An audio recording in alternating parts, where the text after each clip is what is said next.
Alright, what up guys, we're back at it with some Elder Scrolls 3 Morrowind, and this is the How to Play Morrowind series, where I basically just give you guys tips and tricks on how to play this game and how to play it right. Anyways, though, in the last video, we left off with a little bit of money making, and then I think we were going to be jumping into some training, which is why we ended up here at the Fighters Guild. Let's see how much money we have. So we got about 5k. It's nothing like too crazy to write home about.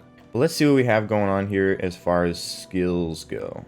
So if we were paying attention, we had I think about 8 level ups from Alchemy. So 8 of the level ups we have are going to be from Alchemy, which they govern the attribute of intelligence. So the way the leveling works in this game is every 2 levels you get an extra bonus point in that governing attribute. So I should be able to get a +4 in intelligence. And then we just did medium armor, which is endurance. So we should get like an extra +1 for that or something like that. What I want to do is show you guys a little bit about efficient leveling system, right? So we're going to try to find something decent that works here. Oh, you know what we could do? Heavy armor. Oh, heavy armor is endurance. Perfect. Anytime you're ready. 1, 9, and 10. And you may be wondering what exactly we just did there. And basically what you're going to be doing if you do want to do efficient leveling, which honestly, if it is your first playthrough, I kind of don't really recommend doing efficient leveling. It's just kind of one more thing to make the game confusing for you. But at the end of the day, it's still not that confusing. You just kind of got to look at your list of skills, and you got to look at your governing attribute stat there and decide which stats you want to be leveled up when you level up. And just find some miscellaneous skills that are like super low that would be really cheap to train at a trainer, and make sure they have the governing attribute you want, and then find a trainer for that. So for most of like the melee skills and stuff, you're going to be coming here to the Fighters Guild. For most of the magic skills, you're going to be going to the Mages Guild. And for most of like the stealthy skills, you're going to be going to the Thieves Guild. So it's a pretty simple system really at the end of the day. Like once you figure out the system, it's really just limited by the amount of money you have. But anyways, we're going to rest real quick, and we're going to see what exactly we have to work with here. Of course, I'm awakened by loud noise. Of course. So anyways, as you can see here, I'm surprised I didn't get more intelligence boost, because I was pretty sure I got like 8 levels out of that, but whatever. You see, you get these little gold coins here on your level ups, and those are the amount of, you know, attribute level ups you can do. So you can level up 3 attributes per level. And you basically want to have the highest bonus on your attributes that you level up every time you level up, and that would be efficient leveling, because otherwise every level up you're literally only getting 1 point to your attributes, whereas if we do what I just did there with like my strength and endurance, you can see that I get an extra 5 in both of those. Now also, one more really important thing here when it comes to leveling up your character is that endurance, which I think is the same thing, well, I guess not in Skyrim, huh, because they don't really have attributes in Skyrim, but it's going to be the same thing as in Oblivion, where your maximum starting health as well as your health gain per level is going to be affected by your total endurance level. So what this means is that you want to have your endurance maxed out as early on as possible to maximize the total amount of health that you have, like period, for any level that you are. Specifically for like beginning and end game, like your health is going to be a lot higher with higher endurance. So you want to have your endurance to 100 as soon as possible so that you're getting a full like 10 health or whatever per level, right? Because basically the way it works is it divides your endurance level by 10, and that's how much health you get per level. So endurance level 55, you would get, I think they round it down even, so you would get 5 health points per level or something like that. Anyways though, so that's our efficient leveling on the 2 5s. Now we get to choose between intelligence and speed. If you are doing alchemy, intelligence is going to change the effectiveness of your potions. Both your alchemy level and your intelligence level will dictate how strong your potions are. I forget which one does what. One of them will like affect like the actual strength of the effect itself, and then one of them will affect the time that it lasts, I believe. But both of them will affect how expensive the potion is once you make it. So having a higher intelligence means that you will make more money selling potions, same way as having a higher alchemy level will get you more money per potion, right? So anyways, it's a bit of a toss-up between speed and intelligence. They both got ×2, but I'm honestly thinking speed just because I like to walk fast. And as you'll see here, we do have another assassin in front of us. And I would once again like to reiterate how fucking annoying it is. If you are actually playing this game for the first time, do not do what I did at the very beginning. I wouldn't go around killing people in Satanin. I wouldn't fucking murder anybody really. Because the millisecond you murder somebody, the Dark Brotherhood fucking hears about it, and they start sending assassins to kill you like every other time you take a little nippy nap, right? So definitely don't want that. Luckily here they get stuck in the bed, which is kind of cool. Doesn't always happen, but it's pretty fucking handy when you don't actually want to fight these guys. That was nice. But how do I get his body now? What the fuck? Oh, here we go.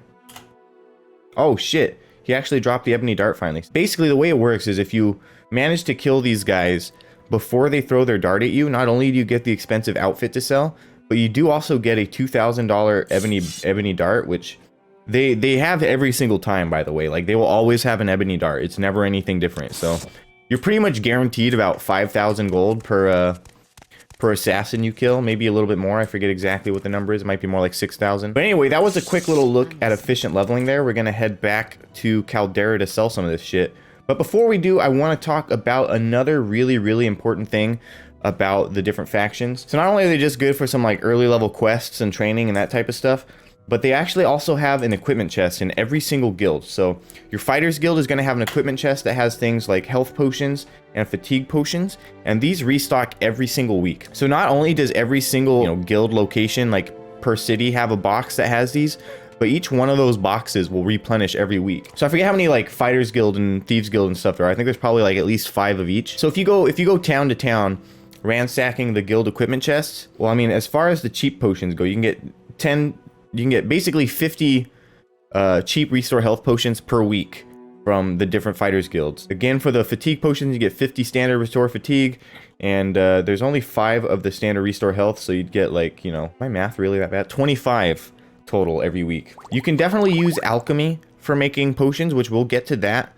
later. I mean, right now we're using alchemy to make money, but once we get alchemy maxed out, we'll be able to make super duper strong health potions and fatigue potions. So really, I would honestly hold off on making your own health potions until you've actually maxed out your alchemy stat, which again is another really good reason to have alchemy as one of your skills that you use for anything, because not only is it good for money making, but you can make your own potions, because the potions in this game, they're not necessarily terrible, but they're not great. So it helps to be able to make your own super strong health potions, fatigue potions, that sort of thing.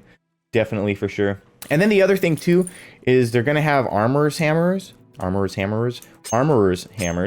which obviously are going to repair your equipment, which is super important if you're going to be like a melee type build or anything along those lines. If you're a mage, it's definitely not as important, but if you're like an assassin or like a warrior, that type of build, anything that uses weapons or armor, you're definitely going to want those repair hammers, that's for sure. And then of course you got some arrows and bolts too, which is nice. And I don't even know if the Thieves Guild has a chest. I kind of think they might not. Outlander. But anyways, the Mages Guild also has a chest. They're going to have lesser soul gems, which are more or less useless in my opinion. They're going to have some willpower and magicka potions. I don't know what the vagaries of magicka does, but that's there. And then you also get your divine intervention scrolls and stuff. You have your Alms of E intervention and your divine intervention, as well as some cure common disease scrolls. So pretty much no matter what build you're doing, there's probably going to be something that'll help you out. And again, they replenish every week, and there's like 5 of these containers throughout the world. So go nuts, get all the potions and stuff you need. Definitely something you're going to want to do. Also, before we go to Caldera, we do want to get some armor actually. I don't know how much money I have right now. Oof. Can I do this with 1,500? I hope we don't have to come back. But anyways, I know in the first video, I think, I mentioned the slight lack of medium armor in Saint Denis and how you'd probably have to go to Balmora to get some. The main stuff you're going to be using for medium armor in this game is going to be the bone mold. There are a couple other like weird exceptions to medium armor, like Dro is going to be the strongest medium armor in the game, I believe, but you only get a helmet and a shield, and I believe a cuirass as well. But there's no greaves, there's no boots, there's no gauntlets or pauldrons or anything along those lines. You just get the shield, the helmet, and the cuirass, which is super fucking weird. I have no clue why. Oh, and then actually the Ordinator armor. I forgot the Ordinator armor is actually medium armor, and that might actually be the best medium armor in the game. I can't quite remember. But if you wear the helmet, the Ordinators attack you too, so that's also something to keep in mind. Anyways, though, we're just going to bust out some of this armor because we need it. Now, one thing you're going to notice with the bone mold is that you do actually get some options, which is kind of nice, because there's different factions of the like the native Dunmers. Like there's like a Hlalu deal, there's like a Redoran deal, and there's like the Telvanni. So there's There's a normal bone mold helmet, but then you have like the Armin and you got like the other two. There's basically a normal bone mold helmet, and then you have one for each like faction, like your Hlaalu and Telvanni and Redoran. I believe this is the Hlaalu helmet, which would make sense because we're in the Hlaalu area. And then the same thing also applies for the pauldrons. You have your normal bone mold pauldrons, and then you have your factional pauldrons. So anyways, we're gonna go full factional, I think. Got right bracer, left bracer. Man, that was expansive. I look pretty ugly. Not even gonna lie. Oh, I didn't get a shield. Oops. We got the bone mold tower shield, and we have a bone mold normal shield, I believe. Yep. So what's the difference? Yeah, you might as well go for the tower shield. I don't really see a reason not to. Damn, dude, he's fucking slugging on the cost. What the hell? That was supposed to be 250. How do we end up at 307? What are you talking about, dude? You're tripping. I'm over encumbered. Oh god, what have I done? And how have I done it? So yeah, that's a thing. Holy shit. Something just doesn't seem right. Like, how could it possibly... Wow, that stuff is pretty heavy. I guess those are kind of heavy too, aren't they? We got like 30 pounds worth of hammers. So we'll get rid of some of this stuff real quick. And I guess just worry about that a little bit later. We're gonna have to come back for that once we get enough money to train and get our fucking strength up, I guess. I don't know. Good god, I'm walking slow too. Kind of awkward going from a mage build where I don't have any armor and I'm like not really weighed down by anything. Kind of weird going from that to here. And oh my god, I have 22 fucking gold. Holy shit. I can barely make it to Caldera. Yes, Guarding. Alright. Over encumbered, of course we are. If you have a way to speed click, do that. I don't know what the fuck is going on with my speed clicker, but it's not quite clicking speedy. Pissing me the fuck off. Like, what is your major malfunction? I'm so fucking confused, bro. Like, I swear to god, for some reason, like, some games will just, like, choose to ignore my fire key. The weird thing is that literally nothing has changed and it was working last time. Looks like we're gonna have to paintball tap it. Double tap. Also, here's, like, a little random bonus tip. If you hold forward and sideways, it actually makes you walk faster than if you were just walking forward or sideways on their own. It actually, like, it doesn't really, like, add the two together, but, like, it like adds them kind of together and makes you a little bit faster. Also, it is worth noting that waiting will not have the assassins come, but resting will. So only actually resting in a bed will make you get assassinated. Now, usually I just do this in like rounds of like of levels, basically. So basically, whenever it says to rest and meditate is when I usually stop. So yeah, really, you're just gonna be doing this a whole bunch. Really, bro? I was so fucking close, dog. How close are we? Where is it? Where is that shit? Dude, we needed like, what, one more potion, bro? We'll do 10 just to be safe. There we go. Woo. Alright, then we're gonna go back to Balmora real quick. We're gonna do it the fast way, because I'm trying to save some time here. Now that we're back in Balmora, we're gonna do the same exact thing. We're gonna go back to the Fighters Guild. We're gonna get some level ups. God, it's so hard to get used to walking this slow. Coming from my mage build where I had like maximum athletics and acrobatics, like holy fuck, dude. Also, another little random bonus tip. If you spam the jump button while you go up like hills and staircases, it actually raises your acrobatics level super duper fucking fast. Something to keep in mind for sure. Alright, so then once again, we're gonna be doing some heavy armor for endurance and some blunt weapon for strength. Which also, by the way, you can move this box here and get it like lined up with the skill that you're training. So boom. 5, 6, 7, 8, 9, 10. And that's going to be like the more meta way to train, really. Again, just a small little detail to keep in mind. 2, 3, 4, 5, 6, 7, 8, 9, 10. Alright, so you can see there, now that we've done some actual efficient leveling, we have ×5 in all of them. So we got the 10 from, we got the 10 alchemy, we got the 10 heavy armor, or the 10 heavy armor and the 10 blunt weapon. So ideally, if you're leveling things up right, this is what you're gonna see on the level up screen. Now, the other half of efficient leveling is you don't want to be wasting efficient levels either. So let's say I also got like 10 levels of like, you know, sneak or something, right? And there was like a ×5 for agility. Well, that would be kind of a waste to have 4 different, you know, ×5 bonuses when you can only select 3. So you want to efficient level, but you also want to not level up like too many things so that you're like wasting them, you know? Because of course it does actually get more and more expensive the higher the levels get, so you really don't want to be wasting that. Anyway, here's a nice and efficient level up here. And we got a bit more strength level going on. Ooh, an acrobatics level, nice. Definitely the shield. We should be able to do the shield, that's for sure. What about these? Wow, we do have them all. Okay, cool. And also, it is worth noting too that your total walking speed is also going to be a factor of how encumbered you are. So regardless of what your max, encumbrance level is, it's going to be like a fraction of it. So like if you have half of your encumbrance level, you're going to be slower than if you have like, 3/4 of your encumbrance level, right? Or I mean, you're going to be faster than if you have 3/4 of your encumbrance level. So like if you have 3/4 of your encumbrance level, you're going to be really slow. Half of your encumbrance level, you're going to be a little bit faster. And let's say you're only like 25% encumbrance, you're going to be going really fast. Or at least like closer to your max speed, right? Effectively, you can also raise your run speed and stuff by just raising your strength. So in that way, both strength and speed are both good for your maximum running speed, right? Anyways, though, we did get a pretty decent start. We're already level 3.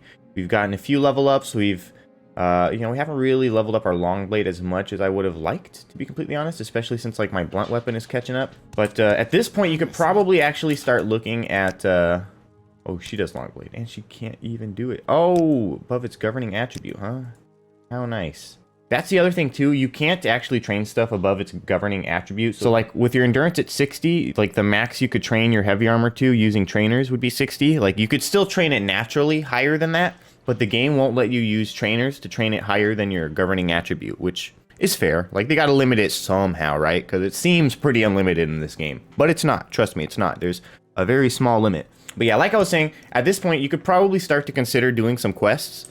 I would probably still recommend doing like some of the faction quests probably before you actually jump into the main quest, because they're just going to be overall easier for the most part. But yeah, I think in the next video, because I don't think we're going to have quite enough time in this video, I think we're going to jump into some questing and see how that goes for us. So anyways, that's it for this video. Hope you guys enjoyed the video. If you did, make sure to leave a like. It definitely helps me out. And if you haven't already, make sure you're subscribed to this channel if you want to check out any more of this content or my other gaming content for that matter. And of course, as always, for as little as 99 cents a month, you can become a channel member, help support this channel monetarily, help me pay some bills around here, that sort of thing. Yeah, with that being said, it's been Plock the Master Gamer with some Elder Scrolls 3 Morrowind, and I'll see you guys in the next video. Peace out.